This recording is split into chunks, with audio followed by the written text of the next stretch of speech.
live right here on this Thursday on the early line on SportsGrid. It's Ben, it's Donnie, and whenever Caitlin Clark is on the basketball floor, you can expect some sort of history. Last night, Clark and her Iowa Hawkeyes on the road against Northwestern, a big victory in Evanston, 110-74. They even covered as 35.5-point favorites. Caitlin Clark led the way for Iowa, 35 points. So now in her college basketball career, that is a number that tracks at 3,424, the second most points ever scored in a women's college basketball game in D1 history, now only trailing Kelsey Plum, who played her college ball at Washington, by 103 points to become the all-time leading scorer in women's college basketball. Caitlin Clark leads the country with over 32 points per game on average. She is on pace to get there by the middle of February, about 4 to 5 more games for the Iowa Hawkeyes.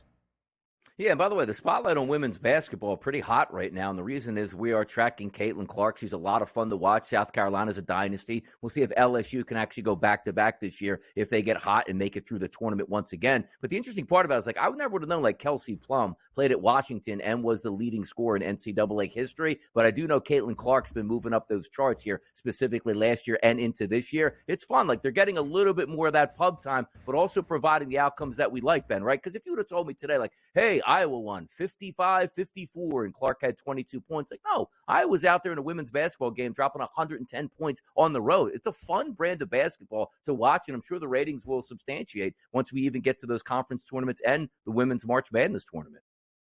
A historic brand of basketball, to say the least. The average road attendance from when Iowa is playing in a game away from Carver Hawkeye, the numbers are astronomical. Everybody wants to see Caitlin Clark. By the way, the all-time D1 college basketball record, man or woman, Pistol Pete Maravich, 3,667.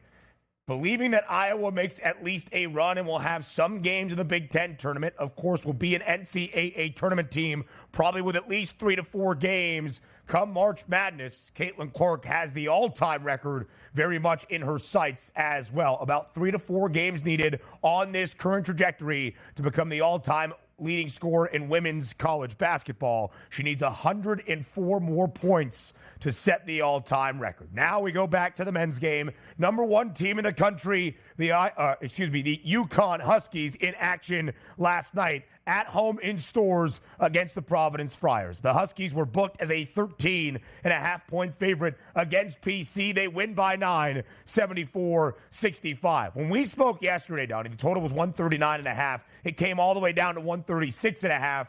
Depending on when you got that number, either you stayed under by the hook or you went just barely over. But UConn continues. They have now won 9 straight games since dropping their Big East opener. Yeah, and by the way, I like the points in this game with the Providence Friars, but this is where sometimes it's better to be lucky than good, Ben, when you see the final outcome. What did I like about the Providence Friars? They could get to the free throw line. They did. They actually shot 26 free throws. Made 50% of those. Also, if you want to be an underdog and pull for an upset or stay close to a team that's much better than you, give me a team that likes to shoot the three-point shot. It's the Friars. 4 of 18 from three-point range, Ben, 22%, and still got the cover. Because you know what else helps? Caravan left a little bit of that game with an injury, and also Klingon only played 15 minutes because he got injured in this game. Sometimes some things go your way and say, you know what? I really like the underdog because here's what's supposed to play out. It didn't play out and still got the cover. You'll take it.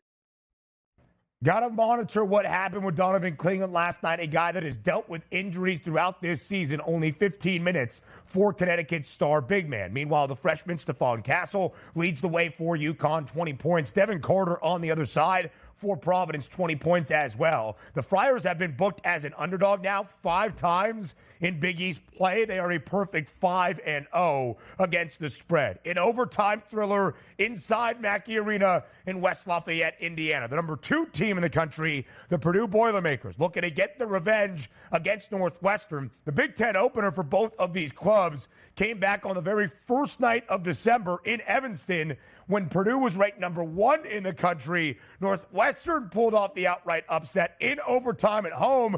They were hoping to do the same last night. They come up just a little bit short. The Boilermakers survive 96. Northwestern does cover, though, as a 13.5-point underdog. Again, a fantastic game. We hope we will see this game for a third time for that rubber match between these two sides. And you'll look at the free throw disparity. And, of course, when you have a 7'4" big man in Zach Edey, the game will be officiated to certain ways that lead to questions. However, when Chris Collins got ejected right before overtime came to a close, he wasn't so mad about how they were calling fouls on Zach Edey, but Lance Jones, the transfer for Purdue, could have been called for an offensive foul in a key moment. He was not. It leads ultimately to Purdue surviving at the end, 105-96. Yeah, it had one of those feels of like a Rick Pitino game, right? When he used to be with Louisville, hey, we're going to be up-tempo, we're going to press, and we're going to foul a lot. But you know what? We're not going to expect the refs to call all of these fouls because it would be ridiculous. Well, in this game, they did call all of those fouls, and for a good reason. As I pointed out, Purdue is the best in Big Ten play at getting to the free throw line. Now, shooting 46 free throws, that is a lot. But by the way, Ben, only making 63% of those as a team. If this was like the Sixers and Joel Embiid and was like, okay, they went 43 or 46, that might have been a wild outcome. But the fact they only made 29 of the 46 kept Northwestern in that basketball game. And by the way, looking at Northwestern, again, just looking at the box score, if you would have told me this before the game, hey, we're going to shoot 58% from the floor, 52% from three-point range, and 75% from the line, we should get another win against the Purdue Boilermakers, but that just wasn't the case. Why? Because Purdue countered with 58% from the floor and 48% from three-point range. Fun basketball game here in the Big Ten where both of these teams approaching the century mark. Good stuff all the way around, but yes, Northwestern got the cover, and that's probably the most important thing we'll talk about is today.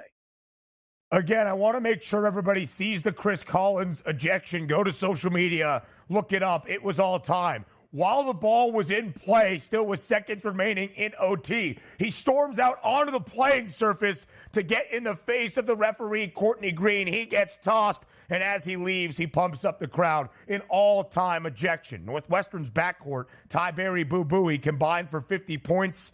Zach Edey, the reigning National Player of the Year, the soon-to-be second-time consecutively National Player of the Year, 30 points, 15 boards. He now has 13 games of 30 and 10 in his Purdue career. Nobody else in college basketball in the last 25 seasons has had more than 8. Huge night in the SEC. We start in Rupp Arena. Kentucky booked as a 5.5-point favorite, and like it was in Mackey in Rupp, we go to OT as well. But this time the road team pulls off the stunner and the upset. The Gators of Florida went outright as a 5.5-point dog, 94-91 in that extra session. And Kevin Walsh had to be crying tears of joy as Walter Clayton Jr., former Iona Gale, leads the way with 23 points for the Florida Gators as they invade Rupp Arena. I'm not minding this. I still have my eye on those Kentucky Wildcats, and I'm pretty sure that once we get to March Madness, I'm going to have a flyer on them for a chance to win a national championship. So just keep those numbers as low as possible. Let these guys mature out here. Day-to-day operations in the SEC, it's hard to win those basketball games. I think they will be just fine come tournament time. That's a bad idea, DRS. They don't play defense. 75th best in the country. A total of 170.5 that had 168 in regulation goes over in OT, 94-91. Alabama, best record in the SEC, makes it even better. 7-1 now in conference play. They hold off on the road yesterday, a Georgia Bulldogs team that was trying to make a comeback, 74-65. The Crimson Tide cover as a 6.5-point road favorite in Athens.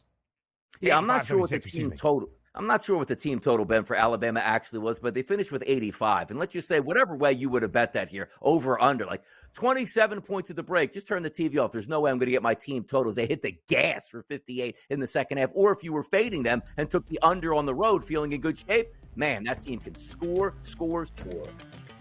We'll continue with the basketball recaps up next here on the Early Line.